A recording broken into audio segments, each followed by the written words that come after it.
Bismillahirrahmanirrahim.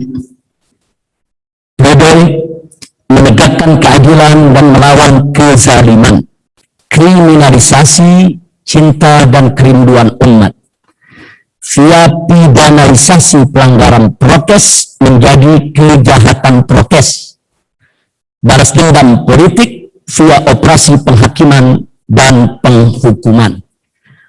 Nota pembelaan Al-Habib Muhammad Rizik Muhsin Syihab atas dakwaan dan tuntutan jaksa penuntut umum terkait kasus kerumunan Mega Mendung Kabupaten Bogor. Nomor perkara 226/Pidsus/2021/PN Jakarta Jaktim pada Pengadilan Negeri Jakarta Timur tahun 2021. Assalamualaikum warahmatullahi wabarakatuh.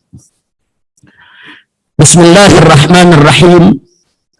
Subhanallahil jabbaril qahhar, walhamdulillahil ghaffar sattar, wassalatu wassalamu ala nabiyil mukhtar wa ala alihil adhar wa ashabihil akhyar wa man tabi'ahum bi ihsanin ila yaumil mahsyar.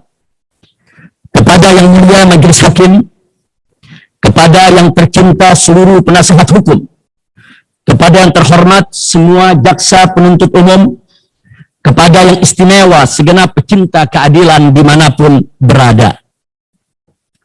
Sebelum saya menyampaikan pledoi atau nota pembelaan saya atas dakwahan dan tuntutan jaksa penuntut umum, maka terlebih dahulu untuk yang kesekian kalinya, saya mengingatkan diri saya khususnya dan umumnya kepada majelis hakim yang mulia, seluruh pengacara yang tercinta, semua jaksa penuntut umum yang terhormat, serta segenap para pecinta keadilan dimanapun berada, bahwasanya salah satu nama Allah Subhanahu wa Ta'ala adalah Al-Adl, yang artinya Maha Adil. Dan ketahuilah bahwa sesungguhnya Allah Subhanahu wa Ta'ala yang Maha Adil memerintahkan segenap umat manusia untuk bersikap dan berbuat adil, serta selalu menegakkan keadilan sebagaimana termaktub dalam kitab suci Al-Quran dan hadis Rasulullah Sallallahu Alaihi Wasallam. 1. Quran surat ke-16 An-Nahl ayat 90, wallahu subhanahu wa ta'ala qala innallaha ya'muru bil adli wal ihsan. Sesungguhnya Allah memerintahkan berlaku adil dan berbuat kebajikan. Surat An-Nisa ayat 58. Wa qala ta'ala wa idza hakamtum bainan nasi an tahkumu bil adl. Dan apabila kalian menetapkan hukum di antara manusia, maka tetapkanlah hukum dengan adil. Surat Al-Maidah ayat 42. Wa qala ta'ala wa in hakamta fahkum bainahum bil qist innallaha yuhibbul muqsitin. Jika kamu memutuskan perkara di antara mereka, maka putuskanlah dengan adil, sesungguhnya Allah menyukai orang-orang yang adil. Dan ketahui pula lah bahwa Allah Subhanahu wa Ta'ala yang Maha Adil mengharamkan kezaliman atas zatnya dan atas segenap umat manusia. Allah Subhanahu wa Ta'ala yang Maha Adil berfirman dalam hadis qudsi, qala ta'ala ya ibadi inni haramtu zulma ala nafsi wa ja'altu muharraman bainakum fala tadzalamu. Wahai para hambaku, sesungguhnya aku haramkan kezaliman atas diriku dan aku menjadikannya sebagai sesuatu yang haram di antara kalian.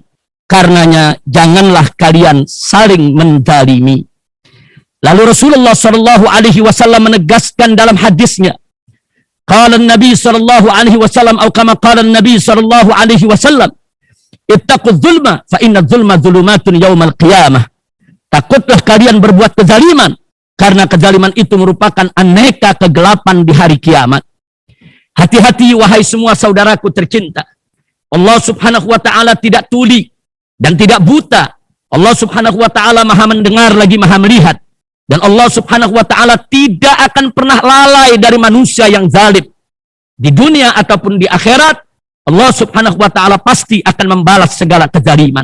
Sebagaimana firman-Nya Subhanahu wa Ta'ala dalam surat Ibrahim ayat 42, faqala ta'ala wala tahsabanallahu ghafilan amma ya'malu dzalimun innama yuakhiruhum liyaumin taskhasu fihil absar. Dan janganlah sekali-kali kamu mengira bahwa Allah lalai dari apa yang diperbuat oleh orang-orang yang zalim. Sesungguhnya Allah memberi tangguh kepada mereka sampai hari pada waktu itu mata mereka terbelalak. penegakan keadilan bukan hanya ajaran Islam, tapi juga ajaran semua agama. Bahkan amanat Konstitusi Negara Kesatuan Republik Indonesia yang telah digariskan dalam Undang-Undang Dasar 1945 bahwa setiap orang harus mendapat perlakuan hukum yang sama, yaitu equality before the law, sehingga tidak boleh ada diskriminasi hukum dalam penegakan hukum. Karena jika suatu pelanggaran hukum diproses, sedang pelanggaran hukum lain yang sama tidak diproses, maka itu merupakan diskriminasi hukum yang tidak dibenarkan dalam tatanan hukum Negara Kesatuan Republik Indonesia. Diskriminasi hukum adalah pelanggaran terhadap hukum agama dan hukum negara, sekaligus merupakan ancaman bagi konstitusi dan tatanan hukum. Jadi jelas bahwa justice for all, yaitu keadilan untuk semua, sehingga tidak boleh ada diskriminasi hukum, siapapun manusianya, dan apapun suku, agama, budaya, ras, dan golongannya, wajib diperlakukan dengan adil tanpa terkecuali. Akhirnya, saya serukan untuk kesekian kalinya kepada semua yang mengikuti dan menyaksikan sidang pengadilan ini, termasuk majelis hakim yang mulia, seluruh pengacara tercinta, semua jaksa penuntut umum terhormat, dan segenap para pecinta keadilan dimanapun berada. Ayo tegakkan keadilan dan lawan kezaliman. Ingat, hari ini kita kumpul di pengadilan dunia, esok kita akan kumpul di pengadilan akhirat. Siapa adil di dunia akan selamat dunia dan akhirat. Siapa zalim di dunia akan binasa dunia dan akhirat. Sekali lagi, ayo tegakkan keadilan dan lawan kezaliman.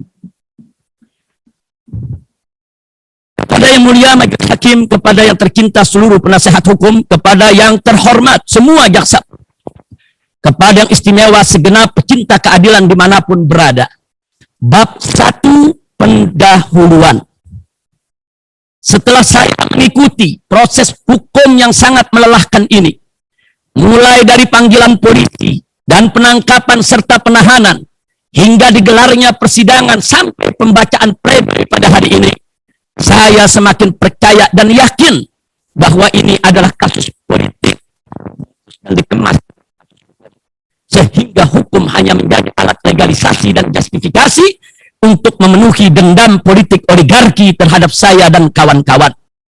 Sebelum saya buktikan dengan memaparkan berbagai indikasi yang menjadi petunjuk bahwa kasus yang saya hadapi lebih tepat disebut sebagai kasus politik ketimbang kasus hukum, maka saya memandang perlu untuk kembali menceritakan latar belakang semua kejadian yang saya hadapi sebelum dan saat serta setelah saya kembali dari kota suci Mekah ke Indonesia, agar menjadi jelas benang merah yang menghubungkan semua rangkaian kejadian dengan kasus yang sedang saya hadapi di pengadilan ini, sehingga menjadi masukan penting bagi mereka yang punya hati jernih dan akal sehat serta nurani keadilan untuk mengambil keputusan. Tidak bisa dipungkiri bahwa semua ini bermula dari aksi bela Islam 4.11 dan 2.12 pada tanggal 4 November dan 2 Desember tahun 2016. Saat itu umat Islam Indonesia bersatu menuntut Ahok si penista agama untuk diadili karena telah menistakan Al-Quran. Kemudian berlanjut ke Pilkada 2017 di ibu kota Jakarta, ketika si Ahok si penista agama menjadi salah satu calon gubernur Jakarta yang didukung penuh oleh para oligarki yang saat itu sukses menggalang dukungan mulai dari presiden dan para menterinya hingga Panglima TNI dan Kapolri serta jajarannya, serta juga seluruh aparatur sipil negara di ibu kota Jakarta yang diwajibkan untuk memilih Ahok. Kala itu para oligarki sangat yakin, bahkan berani memastikan bahwa Ahok si penista agama pasti menang dalam Pilkada DKI Jakarta tahun 2017. Karena bukan saja Ahok dan para oligarki sukses menggalang dukungan rezim penguasa, tapi juga berhasil menggalang dukungan dari sejumlah ormas besar dan hampir semua partai politik, serta digaungkan habis-habisan oleh berbagai media cetak dan elektronik mainstream, juga dibesarkan oleh berbagai lembaga survei dan dipuja-puji oleh para tokoh nasional dan pengamat. Tidak ketinggalan para buzzer bayaran secara terus-menerus menyerang siapa saja yang tidak mendukung Ahok. Juga pengerahan para dukun dan paranormal untuk minta bantuan kekuatan gaib dan pengerahan gerombolan preman untuk mengintimidasi masyarakat, belum lagi penerbitan fatwa-fatwa sesat dan menyesatkan dari ulama gadungan yang mendukung Ahok dengan memutarbalikkan ayat dan hadis, serta memanipulasi hujah dan korupsi dalil. Di samping itu juga ada siraman dana besar-besaran dari para cukong oligarki. Saya bukan politisi, dan saya juga bukan anggota partai politik manapun. Tapi saya sebagai warga negara punya hak politik yang harus dijaga dan digunakan secara benar. Serta saya harus punya sikap politik yang mengacu kepada aturan agama Islam dan konstitusi negara, sehingga tidak boleh menghalalkan segala cara. Dan saya bersama umat punya kewajiban untuk menjaga dan melindungi bangsa dan negara Indonesia dari kerakusan para oligarki. Sebagaimana pesan kaum arif dan bijak, bahwa dunia dan isinya cukup untuk memenuhi kebutuhan seluruh umat manusia, tapi dunia dan isinya takkan pernah cukup untuk memenuhi kerakusan seorang manusia. Sikap politik saya dan umat Islam yang ikut aksi bela Islam 4.11 dan 212 pada tahun 2016 sangat jelas, bahwa kami tidak mau seorang penista agama yang bersikap arogan dan korup, serta sering berucap kata kasar dan kotor, sekaligus menjadi kepanjangan tangan para oligarki menjadi gubernur ibu kota Jakarta. Apalagi Jakarta adalah wilayah mayoritas muslim yang agamis dan religius, sehingga kami sepakat bersama umat berkomitmen untuk berjuang mengalahkan Ahok di medsos dan pilkada serta pengadilan secara konstitusional. Saya ulangi sekali lagi, secara konstitusional. Walaupun kekuatan kami di hadapan kekuatan para oligarki ibarat sekoci-sekoci kecil yang ingin menenggelamkan kapal induk. Mulai saat itulah saya dan kawan-kawan menjadi target kriminalisasi, sehingga sepanjang tahun 2017 aneka ragam rekayasa kasus dialamatkan kepada kami. Bahkan kami menjadi target operasi intelijen hitam berskala besar. Kami sebut intelijen hitam karena mereka tidak bekerja untuk keselamatan bangsa dan negara, tapi hanya untuk kepentingan oligarki. Sedangkan intelijen yang bekerja dengan ikhlas untuk menjaga dan melindungi bangsa dan negara dari segala rongrongan, itulah yang pantas disebut intelijen putih. Operasi intelijen hitam berskala besar telah menebar aneka ragam teror dan intimidasi terhadap kami, seperti pelemparan bom molotov ke beberapa posko FPI dan penembakan kamar pribadi saya di pesantren Markas Syariat Megamendung Bogor, serta peledakan bom mobil di acara tablik akbar saya di Cawang, Jakarta, juga pengepungan dan pengeroyokan serta percobaan pembunuhan terhadap saya dan kawan-kawan oleh gerombolan preman GMBI di depan Mapolda Jawa Barat di Bandung, yang kesemuanya sampai saat ini tak satu pun diproses hukum dan diungkap kasusnya oleh aparat penegak hukum. Tidak sampai di situ majelis hakim yang mulia dan terhormat.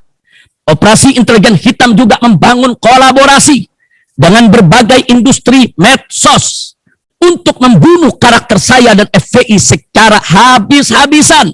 Sejak tahun 2016 tersebut, identitas saya dan FPI menjadi terlarang tampil di Facebook dan Instagram serta Twitter. Baik nama lengkap, inisial, logo, atribut, foto, video, pernyataan, atau berita apapun yang terkait saya dan FPI tidak boleh ditampilkan di Facebook, Instagram, maupun Twitter, kecuali yang sifatnya menghina dan melecehkan serta membunuh karakter saya, maka tidak dilarang tampil di Facebook maupun Instagram dan Twitter. Namun alhamdulillah, umat tidak diam. Nama dan foto saya bersama FPI dihilangkan di alam maya. Maka umat tanpa dikomando bergerak melakukan jihad medsos dengan menampilkan nama dan foto saya bersama FPI dan berbagai slogan perjuangan di berbagai medsos. Walau puluhan kali akun mereka harus bertumbangan, maka mereka terus bangkit lagi dan bangkit lagi serta bangkit lagi. Bahkan umat bergerak juga di alam nyata dengan memuat dan menebar berbagai kaos, topi, spanduk, dan baliho yang memuat nama dan foto saya bersama FPI dengan berbagai slogan perjuangan, akhirnya hilang satu di alam maya, justru muncul 1000 di alam nyata. Itulah perjuangan umat Islam selama ini. Alhamdulillah, setelah perjuangan jatuh bangun yang penuh suka duka bersama umat, berkat persaudaraan dan persatuan umat yang luar biasa, akhirnya datang pertolongan Allah Subhanahu wa Ta'ala, sehingga umat berhasil melengsarkan dan melongsorkan Ahok si penista agama di medsos dan pilkada serta pengadilan secara konstitusional. Saya ulangi sekali lagi, secara konstitusional. Semula saya dan kawan-kawan berpikir bahwa dengan kalahnya Ahok di pilkada dan dipenjarakan lewat putusan pengadilan, maka perjuangan amar ma'ruf nahi munkar kami dalam dunia politik untuk sementara selesai. Sehingga kami harus segera kembali ke habitat kami untuk berdakwah sebagaimana biasanya. Namun, ternyata dugaan kami meleset karena kekalahan Ahok justru membuat para oligarki dan gerombolan piaraannya murka dan marah besar, serta semakin kalap. Mereka sangat stres dan depresi berat sebab hasil pilkada Jakarta jauh di luar perhitungan dan perkiraan mereka. Bahkan tidak terjangkau nalar mereka, sehingga mereka tidak percaya dengan kekalahan tersebut. Saking yakinnya bahwa mereka pasti menang. Karena semua kekuatan politik, ekonomi, keuangan, pertahanan, dan keamanan, serta perdukunan dan buzzer bayaran, juga media dan lembaga survei, serta lainnya ada di tangan mereka. Akibatnya, eskalasi politik saat itu semakin memanas, dan masyarakat di akar rumput juga semakin terbelah, sehingga di mana-mana rawan bentrok antar pendukung. Karena itulah majelis hakim yang mulia dan terhormat, saya dan keluarga akhirnya memilih jalan untuk sementara waktu hijrah ke kota suci Mekah. Demi menghindarkan konflik horizontal yang bisa mengantarkan kepada kerusuhan dan pertumpahan darah, saya dan keluarga mengambil visa izin tinggal selama setahun di kota suci Makkah Mukarramah dengan harapan setelah setahun semua bisa kembali normal dan tenang kembali, sehingga kami bisa pulang berdakwah seperti semula. Namun sayang sejuta sayang, lagi-lagi perkiraan kami meleset. Ternyata setelah saya hijrah, justru kawan-kawan saya di Indonesia terus diteror dan diintimidasi hingga dikriminalisasi.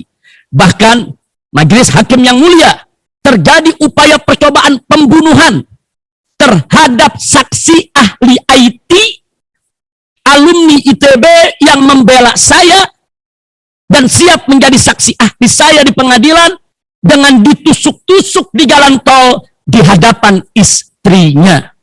Belum lagi terjadi sabotase dalam acara reuni 212 pada tahun 2019 dengan peledakan bom pipa di lokasi acara di Monas.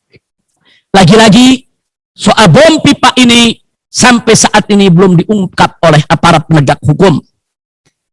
Majelis hakim yang mulia, saya pun di kota suci Makkah mengalami berbagai teror dan intimidasi dari operasi intelijen hitam yang menyampaikan info fitnah tentang saya kepada pemerintah Saudi, sehingga saya diinterogasi oleh kantor penyidik intelijen Saudi Arabia. Bahkan ketika visa izin tinggal saya dan keluarga berakhir, dan saya bersama keluarga sudah check-in sekaligus memasukkan bagasi ke pesawat di Bandara Internasional Kota Jeddah untuk pulang ke Indonesia, ternyata saya dilarang terbang dengan alasan saya dicekal atas perintah kantor penyidik intelijen Saudi berdasarkan permintaan pemerintah Indonesia. Saya dan keluarga berulang kali mencoba pulang, tapi selalu gagal. Dan kedubes Kedutaan Besar Republik Indonesia di Saudi Arabia bukan membantu kami sebagai warga negara Indonesia, bahkan justru sering membuat pernyataan-pernyataan kontroversial yang memojokkan kami sekeluarga. Sehingga kami tinggal di kota suci Makkah selama 3,5 tahun. 3,5 tahun. Di mana masa yang setahun dengan menggunakan visa izin tinggal, sedang masa yang 2,5 tahun tanpa visa izin tinggal. Karena pencekalan tersebut telah menyebabkan kami overstay, yaitu melewati batas waktu visa izin tinggal setahun yang kami punya. Dan akhirnya kami paham bahwa kami sebetulnya bukan sedang dicekal, tapi hakikatnya kami sedang diasingkan agar tidak bisa pulang ke tanah air dan tidak bisa lagi kumpul dengan umat di Indonesia. Saya dan keluarga pun terus melakukan upaya perlawanan hukum terhadap pengasingan tersebut dengan dalih pencekalan.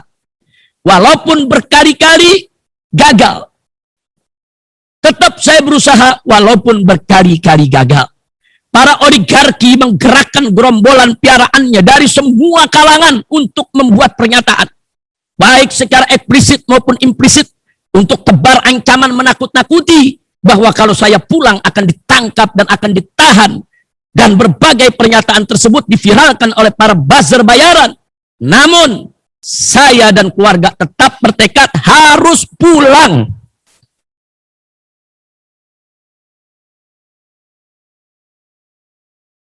Karena Indonesia adalah tanah air kami dan negeri kami tercinta, serta medan juang kami untuk membela agama, bangsa, dan negara, apapun resikonya.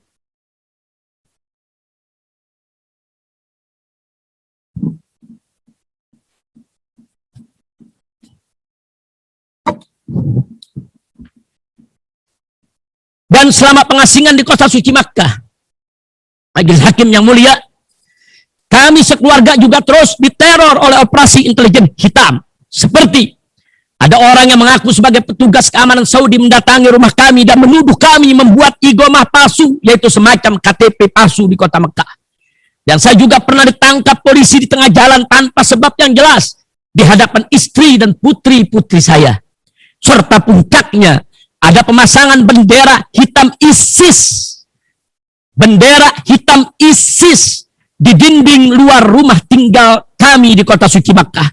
Sehingga saya ditangkap dan diborgol tangan maupun kaki, serta ditutup mata dengan kain, lalu ditahan di sel penjara politik Saudi di kota suci Makkah Mukarramah selama sehari semalam.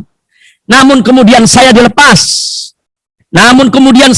Kembali dan dinyatakan tidak bersalah. Bahkan diminta membuat laporan polisi agar aparat berwenang Saudi bisa mengejar para pelaku pemasangan bendera hitam ISIS yang ingin memfitnah dan mencelakakan saya sekeluarga. Majelis Hakim yang mulia, alhamdulillah, semua cobaan dan ujian tersebut justru membawa hikmah besar, sehingga saya kenal beberapa petinggi intelijen Saudi yang baik. Dengan bantuan mereka selanjutnya saya tanpa visa izin tinggal, tapi bisa bergerak bebas untuk menunaikan ibadah haji tiap tahun dan umroh setiap saat, serta ziarah Madinah kapan saja. Juga mereka pantau keamanan saya sekeluarga di Saudi. Mereka jaga rumah tinggal saya sekeluarga di Saudi. Bahkan saya bisa terima tamu ratusan orang tiap hari di rumah tinggal saya, sambil membaca dan mengkaji kitab bersama para tamu, dan sekaligus bisa buka pengajian untuk para WNI yang tinggal di kota suci Makkah. Dan para petinggi intelijen Saudi itu pula lah yang membantu pencabutan cekal saya hingga memudahkan kepulangan saya ke Indonesia. Alhamdulillah. Akhirnya saya sekeluarga dengan izin Allah berkat bantuan yaitu petinggi intelijen Saudi yang baik tersebut, kami bisa memberi tiket Saudia untuk pulang kembali ke tanah air dengan penerbangan Saudia tanggal 9 November 2020. Maaf Majelis Hakim, saya ingin paraf dulu, ada katakan tahun yang salah.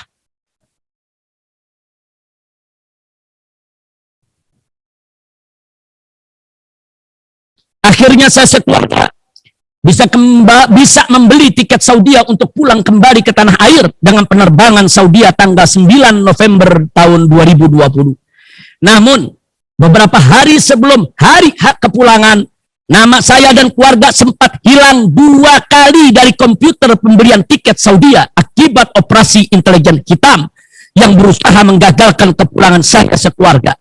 Itulah sebabnya saya dan kawan-kawan FPI Saudi sempat membuat rekaman video suci Makkah untuk memohon doa dari para habaib dan ulama serta umat Islam agar rencana kepulangan saya sekeluarga kali ini tidak gagal lagi.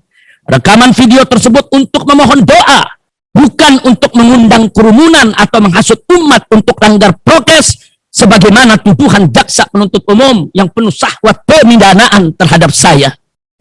Dan di hari H, saat saya sekeluarga sudah di Bandara Jeddah, nama salah satu putri saya juga sempat hilang lagi dari komputer penerbangan Saudi, juga akibat operasi intelijen hitam yang terus berusaha menggagalkan kepulangan saya sekeluarga. Namun, dengan izin Allah berkat bantuan aparat intelijen Saudi, akhirnya putri saya tersebut diizinkan ikut terbang pulang ke Indonesia. Majelis hakim yang mulia, penghilangan nama saya dan keluarga secara sistematis dan rahasia dari sistem komputer dan database penerbangan Saudi bukan kerjaan hacker biasa, apalagi sekelas buzzer recehan, tapi itu semua merupakan operasi intelijen tingkat tinggi. Alhamdulillah, dengan izin pertolongan Allah Subhanahu wa Ta'ala, akhirnya kami sekeluarga bisa terbang kembali pulang dengan selamat ke tanah air. Kami tiba di Bandara Soekarno-Hatta Cengkareng pada Hari Pahlawan tanggal 10 November 2020. Setibanya saya dan keluarga di tanah air, serangan buzzer bayaran tidak berhenti mendorong supaya Polri menangkap saya. Bahkan pasca acara Maulid Nabi Muhammad SAW di Petamburan yang diselenggarakan pada tanggal 14 November 2020, serangan tersebut semakin gencar dan masif dengan memanfaatkan isu pelanggaran prokes yang terjadi dalam acara Maulid tersebut, walaupun sudah membayar denda administratif sebesar 50 juta. Dan tanggal 17 November 2020, saat saya menerima clearance kesehatan dari pihak Bandara Cengkareng yang terlambat diserahkan ke saya, maka saya baru mulai melaksanakan isolasi mandiri di rumah Petamburan. Namun serangan buzzer semakin ganas dan meluas. Bahkan serangan tersebut bagai gayung bersambut. Pada tanggal 19 November 2020, Jalan Raya Petamburan, wilayah tempat tinggal saya, didatangi oleh pasukan Kopsus TNI, yaitu Komando Operasi Khusus TNI, yang terdiri dari 3 pasukan elit TNI, yaitu Kopassus Angkatan Darat, Marinir Angkatan Laut, serta Pashas Angkatan Udara. Sesuai aturan bahwa pasukan Kopsus ini tidak bergerak kecuali dengan perintah Presiden. Saat itu entah siapa yang menggerakkan pasukan elit ini. Namun yang jelas, ini juga merupakan kelanjutan dari operasi intelijen hitam yang telah menyusup ke semua lini pemerintahan maupun swasta. Kedatangan Kopsus di Petamburan, walaupun hanya lewat sambil berhenti sebentar dengan menyalakan sirine di mulut gang markas besar FPI, tapi sempat membuat panik warga dan menakutkan warga. Ini adalah teror untuk saya dan keluarga, serta para tetangga saya di Petamburan. Saya dan keluarga pun berpindah tempat isolasi mandiri ke rumah kami di Sentul, Bogor. Lalu pada tanggal 20 November 2020, Pangdam Jaya Mayor Jenderal TNI Dudung Abdurrahman saat apel Kodam Jaya di Monas. Tidak ada angin, tidak ada hujan, tebar ancaman terhadap FPI. Bahkan menantang perang FPI dan mengancam untuk menurunkan semua baliho ucapan selamat datang Habib Rizik Syihab.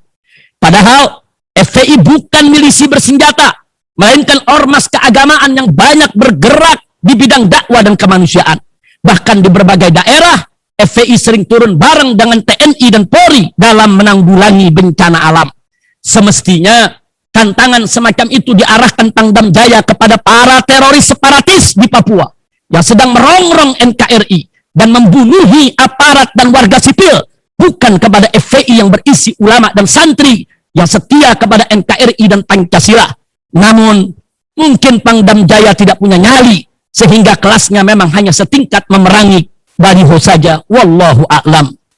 Majelis hakim yang mulia, kemudian pada tanggal 21 November 2020, Pangdam Jaya Majen TNI Dudung Abdurrahman secara heroik menurunkan pasukan dengan kendaraan perang lapis baja ke Petamburan dan seluruh daerah wilayah Jakarta hanya untuk mencopot seluruh baliho ucapan selamat datang Habib Rizik Syihab di seluruh Jakarta dan sekitarnya. Bahkan tanggal 22 November 2020, baliho ucapan selamat datang Habib Rizik Syihab mulai diturunkan oleh aparat TNI dan Polri di seluruh Indonesia atas arahan Panglima TNI dan Kapolri saat itu. Majelis Hakim yang mulia, selanjutnya hari Selasa tanggal 24 November 2020, tengah malam saya dan istri secara resmi menjalani perawatan di Rumah Sakit Umi Kota Bogor, dan sengaja perawatan tersebut kami rahasiakan agar tidak ada yang besok sehingga tidak mengganggu perawatan, sekaligus supaya tidak menimbulkan kehebohan di tengah masyarakat.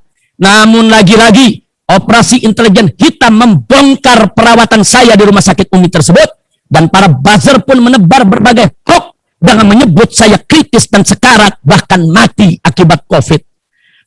Pada hari Rabu tanggal 25 November 2020 pagi, operasi intelijen hitam pun menggelar operasi pengiriman bunga ke Rumah Sakit Umi dari pihak-pihak yang tidak jelas untuk memantapkan opini bahwa saya positif COVID dan sedang kritis di Rumah Sakit Umi.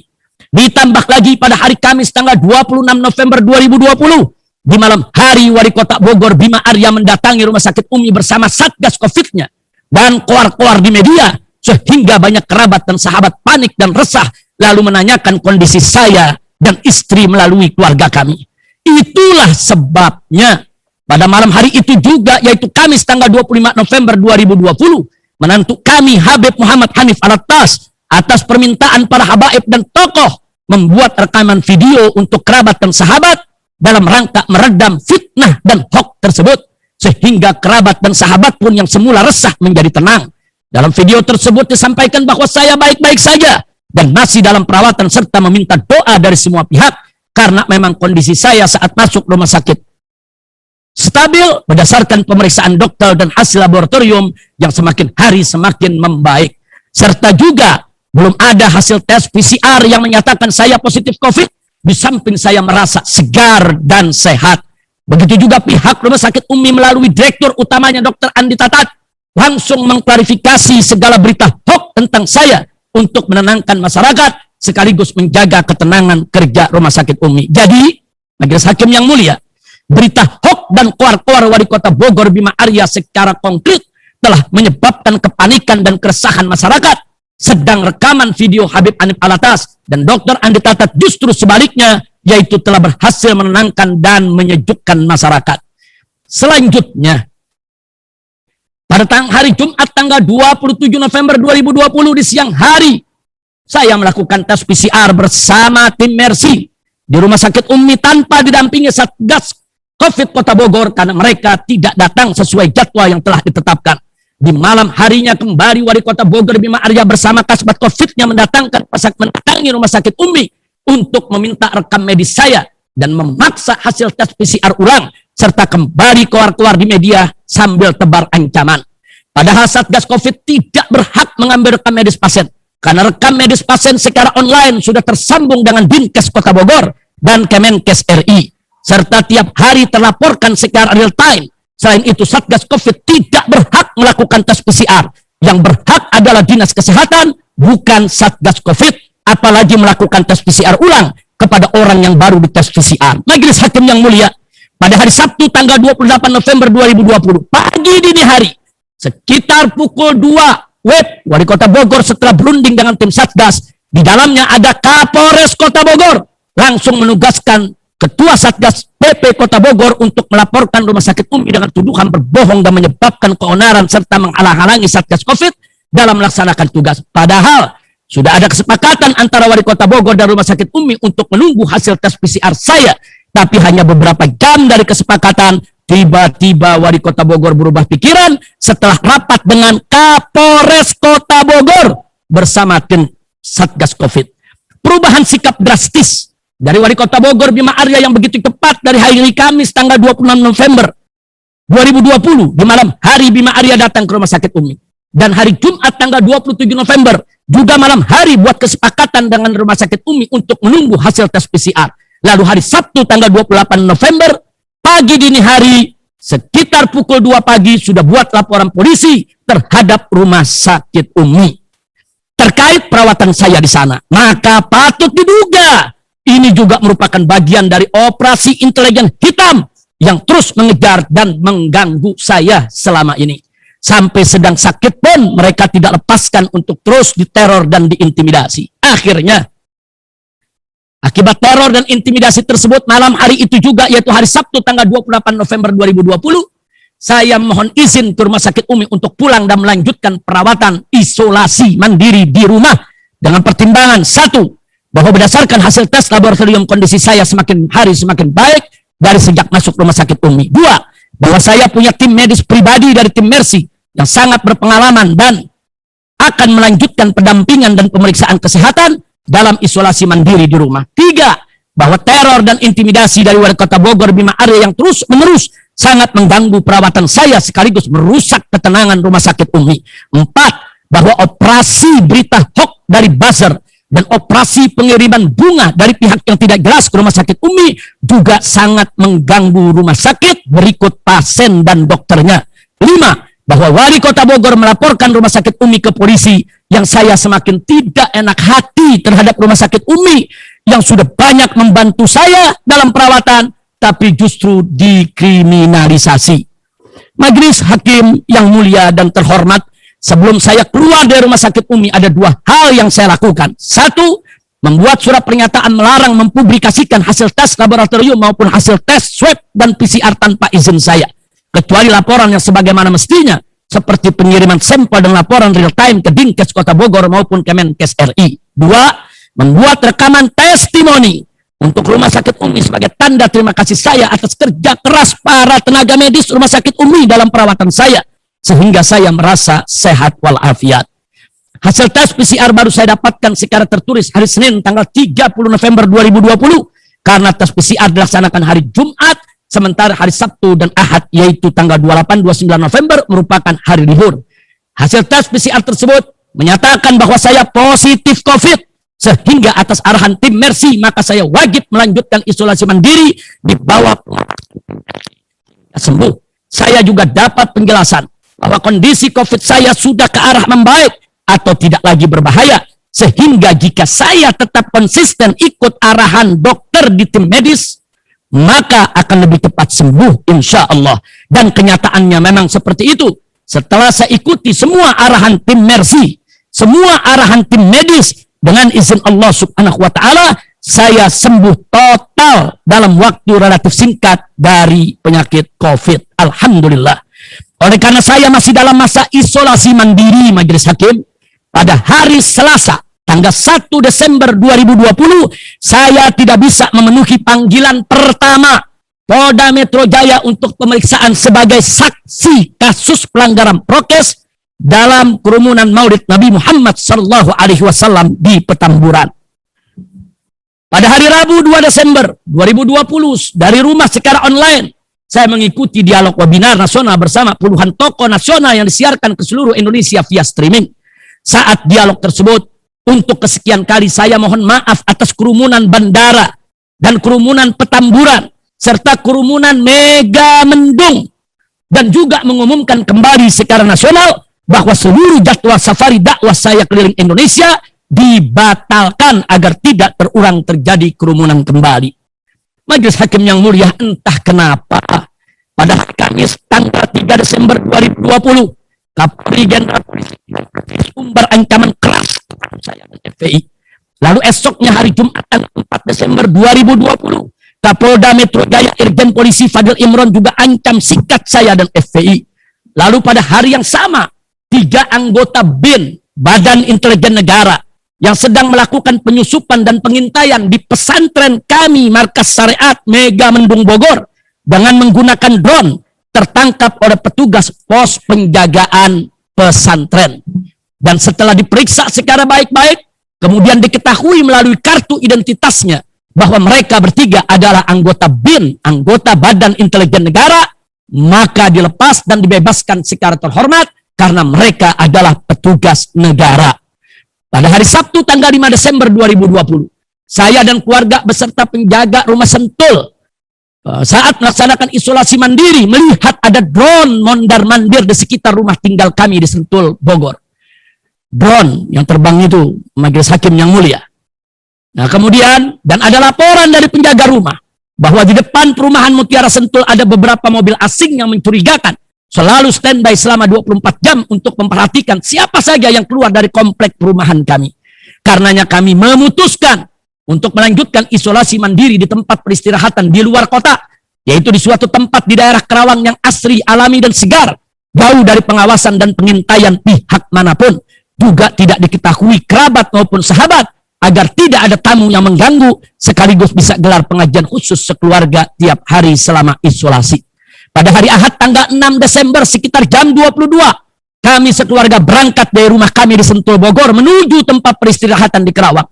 Kami memilih jalan di waktu malam agar terhindar dari macet. Karena bersama kami banyak perempuan dan anak-anak, bahkan beberapa bayi cucu kami.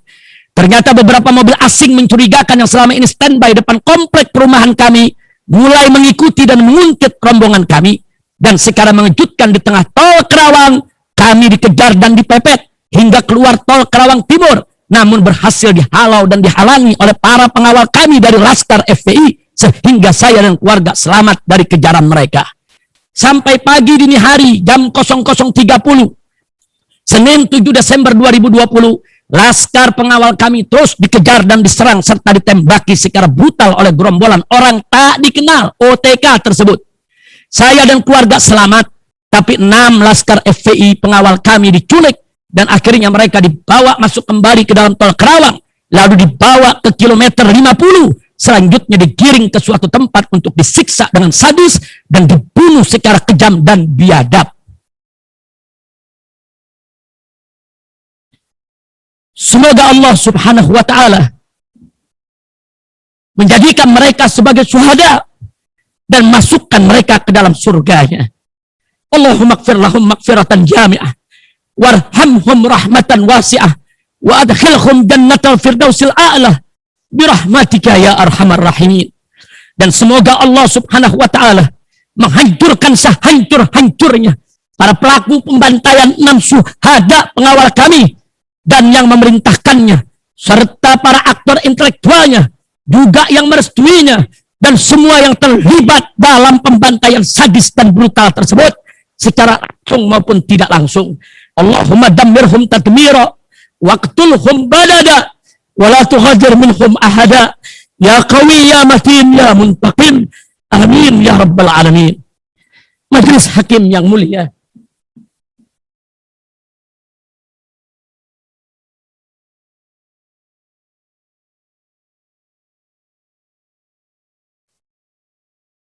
majelis hakim yang mulia, akhirnya pagi hari itu juga Senin 7 Desember 2020 sekitar jam 10 pagi, saya masih belum bisa memenuhi panggilan kedua Polda Metro Jaya untuk pemeriksaan sebagai saksi kasus pelanggaran proses dalam kerumunan Maulid Nabi di Petamburan.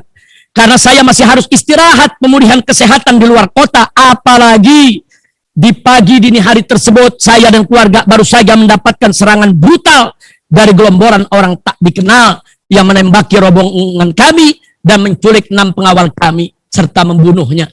Penyidik di Polda Metro Jaya menerima uzur kami dan memaklumi serta memberi waktu kepada kami hingga hari Senin tanggal 14 Desember 2020 untuk pemeriksaan sebagai saksi.